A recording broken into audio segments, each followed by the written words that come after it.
Voici la Grande-Bretagne, regardez ça, ce sont des islamistes et des militants woke, ils piétinent l'Union Jack et il va crier Allahu Akbar. Il a tué 60 chiens après s'être fait passer pour un refuge. Il a été condamné à 5 ans de prison. Cela n'a sûrement rien à voir avec sa haine des chiens, non? Anthony Albanese est sûrement fichu, non? Dans tous les cas, s'il l'arrête, elle devient une martyre. Mais s'il ne l'arrête pas, Pauline va continuer à grignoter leur base électorale et elle va continuer à prendre de l'ampleur. Et c'est une autre tentative pathétique de leur part de vous forcer à vous conformer à leurs valeurs, à leur mode de vie, à leur vision du monde. Si votre enfant dit que son professeur veut l'emmener à la mosquée, allez voir ce professeur et refusez. Dites que vous ne voulez pas que votre enfant y aille. Je n'en veux pas, je refuse que mon enfant soit endoctriné avec ça. Des conneries. Salut à tous, ici Harris Sultan. Comme vous le savez, Pauline Hansen progresse dans les sondages. Et cela inquiète beaucoup de gens, et la personne la plus inquiète est la socialiste de gauche australienne. Le Premier ministre Anthony Albanese, qui est en gros une copie conforme de Keir Starmer. Keir Starmer est déjà le Premier ministre le plus détesté de l'histoire du Royaume-Uni. Anthony Albanese, jusqu'à très récemment, parce que c'est son deuxième mandat d'ailleurs, jusqu'à très récemment, pour une raison quelconque, il était encore très populaire, les gens l'aimaient encore. Mais après l'attentat terroriste de Bangladesh, quelque chose s'est passé et Pauline Hansen a commencé à grimper dans les sondages, et ça l'a vraiment inquiété. Alors qu'a-t-il fait? Il a fait adopter à la hâte la loi sur les discours de haine, et à ce moment-là, les gens disaient qu'il allait s'en prendre aux critiques, qu'il allait restreindre la liberté d'expression des gens. Je suis resté ouvert et j'ai dit que je verrais comment ça se passerait. À ce jour, ils n'ont ciblé que les néo-nazis. Aucune plainte de ma part, je ne me soucie pas d'eux, mais ils ne se sont pas attaqués aux islamistes. En utilisant les mêmes lois, lorsqu'un islamiste attaque ou menace la communauté juive australienne, le gouvernement australien ne fait rien. Mais lorsqu'un néo-nazi fait quelque chose, il l'arrête rapidement. L'un d'eux a récemment été condamné à 1 an de prison, je crois. D'accord, donc est-ce qu'il s'agit de lutter contre l'antisémitisme ou bien de choisir ses cibles? Pauline Hansen, après que ses propos ont été déformés, s'est exprimée de façon imprécise, mais elle a clarifié ce qu'elle voulait réellement dire. Comment affirmer qu'ils sont de bons musulmans alors que 18 000 personnes figurent sur la liste antiterroriste d'Asie? Elle relevait les failles de notre vérification. Comment le savoir? J'ai demandé quelle est la définition d'un bon musulman et d'un musulman radical. J'aimerais que le gouvernement l'explique. Si un musulman dit « je veux la charia en Australie », est-ce du radicalisme? Si un musulman dit « la charia est bonne, nous voulons la charia partout », est-ce la définition d'un musulman radical? Parce que les musulmans nous disent qu'il n'y a pas d'islam radical, qu'il n'y a pas d'islam extrémiste, qu'il n'y a qu'un seul islam. Je suis d'accord avec eux. Voilà ce qu'elle voulait dire. Mais il s'avère que Pauline Hansen fait maintenant l'objet d'une enquête en vertu des nouvelles lois sur les discours de haine du gouvernement albanese. Voici ce que Pauline Hansen a partagé. D'accord, laissez-moi vous montrer ça. Donc, Pauline Hansen a dit « Selon newscom.ao, la police fédérale a reçu des signalements d'infraction après l'interview que j'ai réalisée avec Sky News Australie, au cours de laquelle elle a fait ses commentaires. Ils veulent utiliser les nouvelles lois sur les discours de haine du Parti travailliste pour me renvoyer en prison. » Pauline Hansen a été mise en prison, je crois, il y a 20 ans, en 2003 ou 2004 ou quelque chose comme ça. À cette époque, elle avait été accusée de fraude électorale, mais sa condamnation a été annulée et elle a été déclarée non coupable. Je m'adresse clairement au Parti travailliste et à la gauche. Cessez de manipuler le public australien. Nul n'a oublié ce qui s'est passé à Bondi avant Noël. Nous n'avons pas oublié ce qui s'est passé au Lind Café, ni ce qui est arrivé à Curtis Cheng, lors de la prise d'otage à Sydney il y a environ 10 ans. Et d'autres islamistes, un musulman radical, où jusqu'à ce moment-là, nous ne savions pas s'il était un bon musulman ou un musulman radical. C'est ça le problème, et en fait nous voulons vraiment une définition de ce qu'est un bon musulman et de ce qu'est un mauvais musulman. Ainsi, vous voyez, on peut les classer et dire que ce n'est pas pour les bons musulmans. Si l'Australie ne réagit pas, elle subira les mêmes problèmes que l'Europe, le Royaume-Uni, le Canada et d'autres sociétés occidentales. J'ai plus d'informations. Restez jusqu'à la fin, je vais vous montrer pourquoi nous nous battons en Australie. Alors mon ami Abi Yemini a fait une vidéo et voyons ce qu'il dit. Ne vous y trompez pas, ils vont essayer d'emprisonner Pauline Hansen à nouveau. Le Premier ministre Anthony Albanese vient d'annoncer qu'il autorisera les autorités compétentes à enquêter pour savoir si les récents propos de la dirigeante de One Nation ont enfreint les nouvelles lois du Parti travailliste sur les discours de haine. Ce n'est pas un exercice, le gouvernement surveille les sondages, ils sont nerveux et ça se voit. Et même si je ne leur reproche pas d'avoir peur, je reproche à tous ceux qui ont soutenu ces lois sur les discours de haine au nom de la communauté juive. Je ne les soutiens pas. Je ne les ai pas soutenus, c'est habituel chez moi. Je prends les gens au mot, j'ai dit d'accord, attendons. On n'a pas pu les arrêter, donc pas de soutien. Mon critère était, si je dois recevoir un coup à la porte, ce n'est pas encore arrivé. Mais s'ils arrêtent mon Pauline Hansen, alors ils sont fichus quoi qu'il arrive. Anthony Albanese est fichu quoi qu'il arrive. Pourquoi? Parce qu'il est sur la mauvaise voie, il suit de mauvaises politiques. Laissez-moi expliquer. S'il l'arrête, elle devient une martyre. Elle grimpe déjà dans les sondages, son parti est déjà devenu numéro 1 dans le Victoria, qui était un bastion travailliste. À mon avis, dans le monde libre, c'est le plus grand basculement du wokisme d'extrême gauche vers le conservatisme d'extrême droite, si l'on en croit les sondages. Elle progresse dans le Victoria et cela se passe aussi ailleurs. Ça va arriver partout, y compris dans le Queensland. Mais s'ils ne l'arrêtent pas avec ces lois sur les discours de haine, ils sont aussi fichus. Pauline continuera à grignoter leur base électorale et à grandir. Parce qu'on a 2 ans. On a 2 ans pour se préparer les gars, donc Anthony Albanese est fichu dans tous les cas, et c'est pour ça que je ne voudrais pas être à sa place. Ce sont les dirigeants et organisations juifs qui ont couvert le Premier ministre pendant qu'il faisait passer cette législation qui était clairement conçue pour réduire au silence les opposants politiques. Je l'ai dit à l'époque, il n'a jamais été question de protéger les juifs. Ironiquement, cela allait toujours être utilisé contre certains de nos plus fervents défenseurs. Albanese a utilisé l'attaque terroriste de Bondi pour faire passer des lois radicales et excessives. Et maintenant, Pauline Hansen, qui, contrairement au Premier ministre, a fait preuve de clarté morale en ce qui concerne la guerre à Gaza. Et la sécurité de la communauté juive d'Australie est désormais menacée par une enquête. En vertu de ces mêmes lois, si vous ne voyez pas ce qui se passe ici, c'est que vous ne faites pas attention. Les gars s'en prennent aux néo-nazis. Combien sont-ils? Encore? Je ne les défends pas, je n'aime pas les néo-nazis. Je ne suis pas de leur côté, aucune sympathie, mais restons justes. Combien de juifs ont été attaqués par les néo-nazis? 0. Combien de juifs ont été tués par des islamistes? Environ 15 au cours des 3 derniers mois. Des cocktails Molotov ont été lancés contre des synagogues et des cafés juifs à Melbourne et à Sydney par des islamistes et non par des néo-nazis d'extrême droite. Alors pourquoi Anthony Albanese s'en prend-il toujours uniquement aux néo-nazis et ne fait-il absolument rien contre les islamistes? Maintenant que vous avez les lois, allez-y, utilisez-les, ou alors ne les utilisez pas. Qu'a dit Anthony Albanese? Écoutez ceci, les gars. Le Premier ministre Anthony Albanese a déclaré qu'il permettrait aux autorités compétentes de mener toute enquête concernant les propos de la dirigeante de One Nation, Pauline Hansen, sur les musulmans. Vraiment, il va le permettre, les gars. C'est de la victimisation politique. C'est exactement ce qu'ils ont fait à Trump en Amérique. Ils ont attaqué Trump de toutes les manières possibles.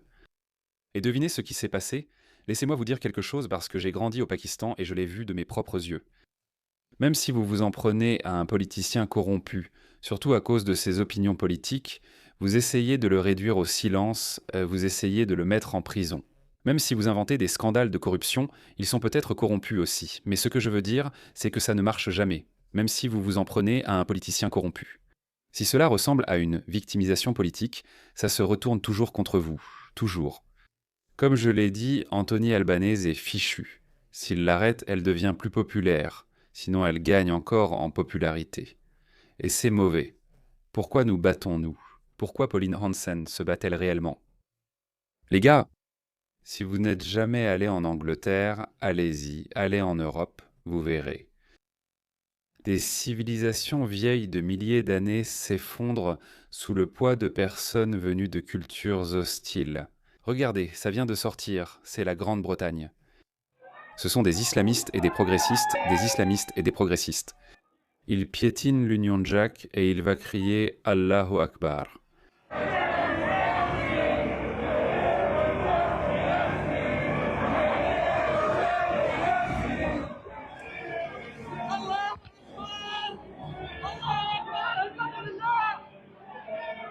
Il y a d'autres vidéos où il s'affronte avec les patriotes. Et voilà l'avenir de l'Australie, les gars, et ce que le Parti travailliste ne comprend pas. C'est arrivé en Angleterre. Ils ont apaisé les islamistes et la communauté musulmane, pensant qu'ils voteraient pour la gauche, mais ils ne le font jamais. Une fois qu'ils ont assez de pouvoir, ils présentent leur propre candidat et c'est normal, car la gauche soutient la communauté LGBTQ. Les musulmans les détestent. On ne peut se plier en quatre pour les apaiser que jusqu'à un certain point. Il arrivera un moment où vous vous opposerez à eux parce que vos valeurs sont fondamentalement différentes des valeurs islamiques. C'est pour cela que vous vous opposerez. Mais alors, il sera trop tard. Et devinez quoi? Cette histoire s'est déjà produite auparavant. En Iran, les islamistes et les socialistes se sont alliés contre le Shah d'Iran, et à la fin, ce sont toujours les islamistes qui gagnent. Je l'ai déjà dit auparavant. Vous êtes-vous déjà demandé pourquoi le communisme, idéologie totalitaire, n'a jamais vraiment pris racine dans le monde musulman? Vous savez, il y avait des communistes pakistanais, bangladais, même afghans. C'était le prétexte de l'Union soviétique pour entrer en Afghanistan, aider les communistes afghans. Mais les communistes n'ont jamais réussi à s'imposer solidement dans aucun pays musulman. Parce que ce sont les islamistes qui finissent toujours par l'emporter, et les islamistes finissent pas toujours face au mur, devant un peloton d'exécution. Regardez, voilà comment se manifeste leur paix. La députée travailliste Kathleen Matthews Ward. Elle distribue des calendriers du Ramadan, elle fait de la lèche aux islamistes, et les islamistes sont très malins. Comme le disait le même, tu penses que tu les utilises pour instaurer le socialisme? Non, c'est eux qui t'utilisent pour instaurer l'islamisme. C'est toujours comme ça. Pourquoi vous battez-vous exactement, les gars? Vous vous souvenez de ce tweet de ce pro-Hamas, new-yorkais? Enfin, New York City se convertit à l'islam. Les chiens auront certainement une place dans la société, mais pas comme animaux de compagnie d'intérieur. Quand le sénateur Randy Finn a répondu, il a dit non. Si nous devons choisir entre l'islam, il s'est mal exprimé. Si nous devons choisir entre l'islam et nos chiens, nous choisirons nos chiens. Il ne s'agit pas seulement de chiens ou de déshumaniser quoi que ce soit, il s'agit de défendre vos valeurs. D'accord, vous avez votre ensemble de valeurs, ils ont leur ensemble de valeurs. Vous devez protéger chacune de vos valeurs. Votre respect pour la nature, les animaux, votre amour des chiens, la liberté d'expression, toutes ces choses en font partie. Et ils ont leur propre ensemble de valeurs. Ils détestent les chiens. Vous savez à quel point ils détestent les chiens. Voilà à quel point ils les détestent. Regardez ça. C'est un cas étrange. Ça vient juste de sortir. Regardez cet homme. Sa barbe est très religieuse. Les musulmans, il s'agit d'une secte diobandie de l'islam très populaire au Pakistan et la plupart des musulmans britanniques sont des Pakistanais. La moitié sont pakistanais, donc c'est un musulman diobandi.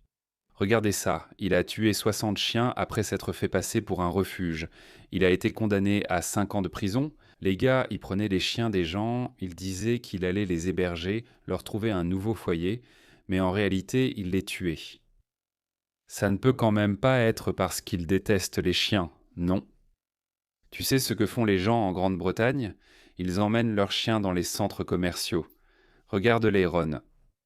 Parce que les musulmans harcèlent, ce harcèlement augmente partout. Nous ne voulons pas de chiens dans les quartiers musulmans. Nous ne voulons pas de chiens ici. Nous ne voulons pas de chiens là-bas. Ils n'aiment pas les chiens. Et c'est une autre tentative pathétique de leur part de vous forcer à vous conformer à leurs valeurs, à leur mode de vie, à leur vision du monde. Quand allez-vous vous lever et dire non, ici c'est la Grande-Bretagne, ici c'est l'Australie, ici c'est l'Amérique. Nous aimons nos chiens, nous aimons nos animaux de compagnie, nous détestons l'abattage halal, nous détestons tout cela. Si vous n'aimez pas ça, retournez dans un pays où il n'y a pas de chiens, où vous tuez les chiens. Malheureusement, c'est ce qu'ils font. Je crois qu'il y a eu une autre histoire aux informations au Maroc, je crois qu'ils ont juste tué en masse des milliers de chiens, donc c'est ce que les gens font. Vous devrez peut-être le faire aussi. Les gars, ne reculez pas. Donnez-leur un instant et ils en profiteront. Pourquoi ne pas faire ces vidéos sur la communauté vietnamienne en Australie? Je ne pense à aucun cas où les Vietnamiens ou les Chinois essaient de remettre en cause le mode de vie australien. C'est pourquoi il n'y a pas de conflit. Et c'est pourquoi ce n'est pas une question de race, c'est une question de culture, c'est une question de valeurs australiennes, c'est une question de valeurs occidentales. Et la Grande-Bretagne, malheureusement, est en train de s'effondrer, tandis que notre peuple autochtone se noie dans une mer de compassion et de multiculturalisme. N'autorisez pas vos enfants à assister à de tels événements stupides. Regardez ces filles. Elles sont allées dans une mosquée dans le cadre de leur cours pour l'harmonie ou peu importe, et regardez, elles prient à la manière islamique. Pourquoi faites-vous cela? Les musulmans laissent-ils leurs enfants aller à l'église? Ils n'essaiment pas. Pourquoi les musulmans ne sont-ils pas incités à emmener leurs enfants à des événements chrétiens? Ils disent même à leurs enfants de ne même pas souhaiter un joyeux Noël à leurs camarades chrétiens. Mais vous, vous envoyez vos enfants parce que c'est à la mode et cool. Et regardez harmonie, diversité, compassion. Ne faites pas ça, ce n'est pas cool, regardez comme c'est dégoûtant. Pourquoi faites-vous ça, mes chers Australiens? S'il vous plaît, surveillez vos enfants. La gauche vous nourrit de conneries. D'abord, il vous envoie sans de ces conneries woke, ces histoires de pronoms de genre. Des conneries. Ils essaient de laver le cerveau de vos enfants avec ça, d'accord? Et ensuite, ils essayent de laver le cerveau de vos enfants avec ça aussi. Des conneries. Ne faites pas ça. Si votre enfant vous dit que «Oh, mon professeur veut que je l'emmène à une mosquée» ou quelque chose comme ça, allez voir votre professeur. Dites non. Je ne veux pas que mon enfant aille à une mosquée. Je n'en veux pas, je ne veux pas que mon enfant soit endoctriné avec ça. Des conneries, désolé. Et s'ils vous mettent la pression, ils vont commencer à bouger en Amérique, ils ont déjà commencé ce mouvement. Les grandes entreprises comme GoFundMe ou les réseaux sociaux ferment les collectes de fonds pour les personnes conservatrices. Ils se sont beaucoup battus avec la gauche, alors ce qu'ils ont fait en Amérique, c'est qu'ils ont changé la culture. Désormais, des entreprises me affirment, si quelqu'un défend des idées conservatrices, nous ne lui retirerons pas son sponsoring. La culture évolue et vous devez aussi agir. Si votre école est ultra woke et en train de s'islamiser, ou qu'ils endoctrinent lentement vos enfants avec des cultures étrangères et hostiles, coupez court, changez vos enfants d'école, parlez à l'enseignant. Parce qu'on ne peut pas devenir une autre Grande-Bretagne, les gars, on ne peut pas devenir une autre Europe. Je vous ai montré à plusieurs reprises ce qui s'est passé en Europe, surtout en Grande-Bretagne. Je connais mal le reste, je sais vaguement ce qui se passe en Allemagne et en France. Ils ont arrêté Marine Le Pen, leur Pauline Hansen, l'année dernière pour des accusations de corruption. Mais l'histoire se répète souvent, elle rime souvent avec elle-même. Ils ont arrêté Marine Le Pen. Je crois que 5 candidats de l'AfD, un parti politique d'extrême droite en Allemagne, sont mystérieusement décédés. Je ne dis pas qu'ils ont été tués, mais n'est-ce pas étrange? 5 de leurs politiciens sont mystérieusement décédés, l'AfD cela, un seul pays. Et bien sûr, cela n'est pas encore arrivé avec réforme au Royaume-Uni, mais il y a une autre bête qui arrive au Royaume-Uni. Rupert Lowe, avec qui je suis plus en accord qu'avec Nigel Farage.